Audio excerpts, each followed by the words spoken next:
On se retrouve donc pour la correction des exercices 56 et 60, on est page 177.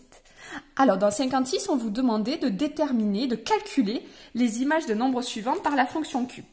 Donc tout d'abord, racine de 2 cube, c'est racine de 2 fois racine de 2 fois racine de 2.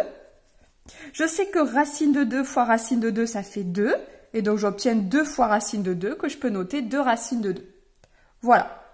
Ensuite, moins 3 quarts cube, c'est-à-dire moins 3 quarts fois moins 3 quarts fois moins 3 quarts. Moins par moins, ça fait plus, et je remultiplie par moins, donc déjà j'aurai un moins. Donc ensuite, 3 fois 3 fois 3, c'est-à-dire 3 au cube, sur 4 fois 4 fois 4, c'est-à-dire 4 au cube. Donc là, je peux utiliser ma calculatrice. 4 au cube, je l'ai... 3 puissance 3, ça fait 27. Et 4 puissance 3, ça fait 64. Donc on obtient moins 27 sur 64. Ensuite, 10 au cube, le tout au cube. Je connais mes règles sur les puissances. C'est 10 puissance 3 fois 3. Et ça fait 10 puissance 9. Et enfin, racine de 5 sur 3 au cube.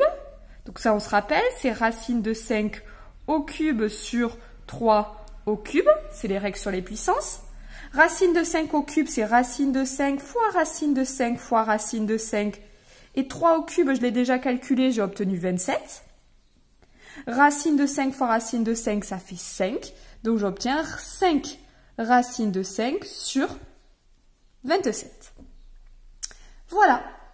Ensuite, exercice 60, c'était plus compliqué. On vous demandait, sans calcul, de comparer les nombres suivants.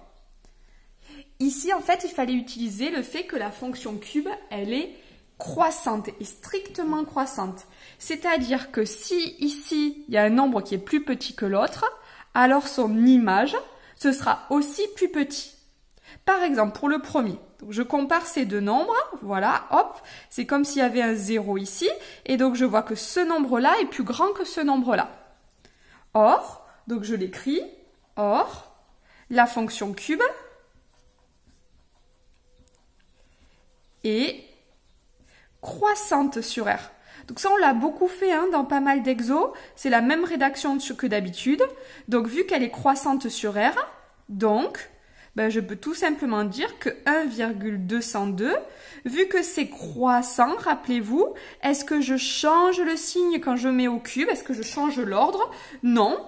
Donc c'était dans ce sens-là, et ça reste dans ce sens-là. Allez, donc maintenant, pi est 3,14. En fait, ici, même chose. Pi, c'est 3,1415. Donc c'est plus grand que 3,14.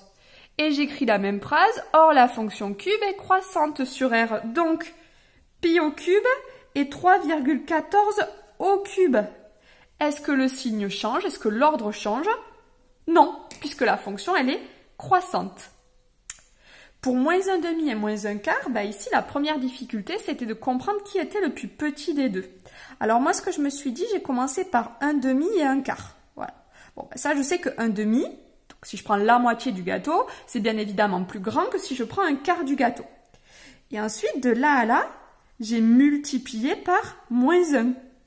Quand je multiplie par un nombre négatif, ça vous le savez, quand je multiplie par un nombre négatif, le signe, l'ordre change. Hop, donc j'obtiens ça.